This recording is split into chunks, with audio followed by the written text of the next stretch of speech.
in New York Harbor, there's an island called Governor's Island.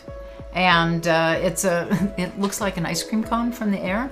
And all of the old colonial buildings are in the ice cream part. And then the cone was like the parade grounds, and all these barracks used to be on it. And they were built, I think, originally around the Civil War.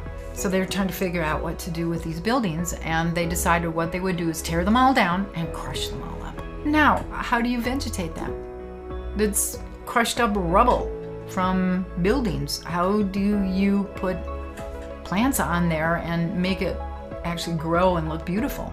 So that was kind of the charge that they put out. And one of my advisors, Todd Harrington, answered the challenge. So working with a large landscape company, they brought in some engineered soil. And when Todd told me that one, I kind of rolled my eyes and went, right, that's engineered dirt.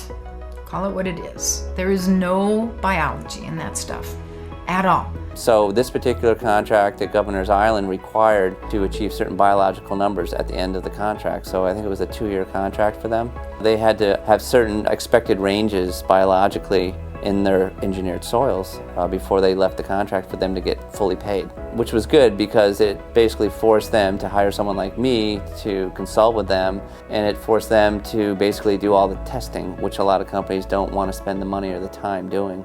A project like this should really be 3 to 5 years, and we only had 2. And they leveled off the top of these hills, and they had some nice elevation, sharp cliffs and rolling cliffs and stuff.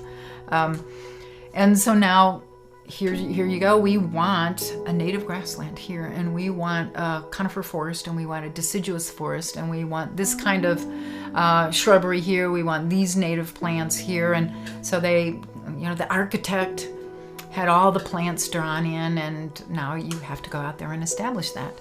Well, most of us know that if you tried to do that on engineered dirt, that it would be utter failure. That there would just be massive erosion, and most of the engineered dirt that had been put on the top of the rubble underneath is just going to wash off into the ocean, into the harbor on all sides. It'd just be horrific. We did a lot more applications than normal, mostly because we had such a short period of time on the project. For example, we might do typically 3 applications in a year for a project like this, where we probably did like 10 in a year. So we're really aggressive about getting that biology in that really horrible engineered soil. I gotta say it was a real challenge because it wasn't much of a monoculture, it was a polyculture of many different plant species. I came into the project knowing this, and so one of the things that I did is we sourced out lots of different compost, lots of different foods. So it wasn't like your basic 1 or 2 compost sources. I sourced out probably about 5 to 10 different types of compost. So there was a lot of, and I'm going to use this word a few times, diversity.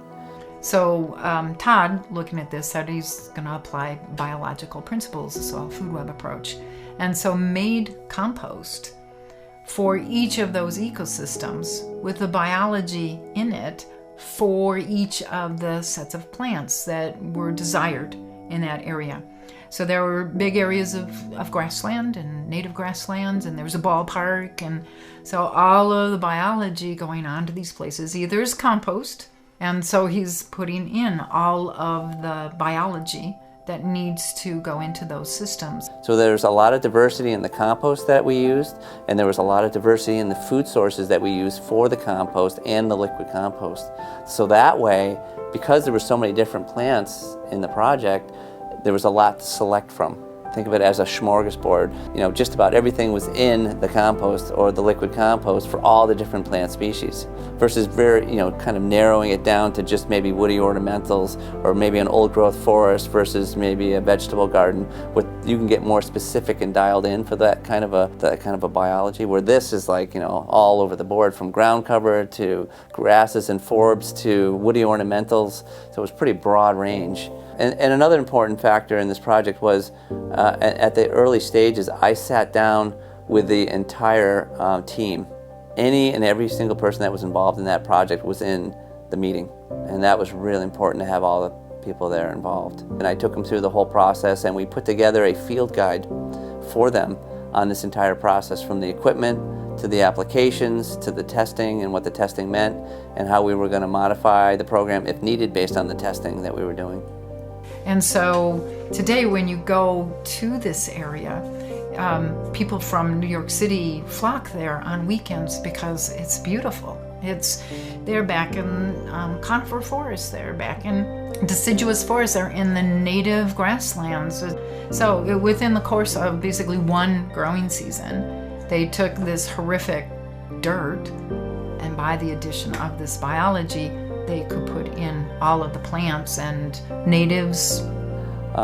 In this particular project, I think what I learned mostly was how to be organized, because I've never done so much testing within such a short period of time. The other thing I learned is also, I guess this project didn't have a lot of time, and so being really aggressive with the program really paid off in the results. It's really satisfying, especially knowing we did it without any chemicals and pesticides. And it's actually, proof of Dr. Elaine's work that she's been doing for decades. As long as you follow through the process and you do the testing, we have all the data, and that's important because there's a lot of skeptics out there, the chemical guys, the landscapers that have been doing this for decades with chemicals. But if you've got the data there, then it can back you up. And you can explain to them why it looks the way it does and how it works, because you actually have that data.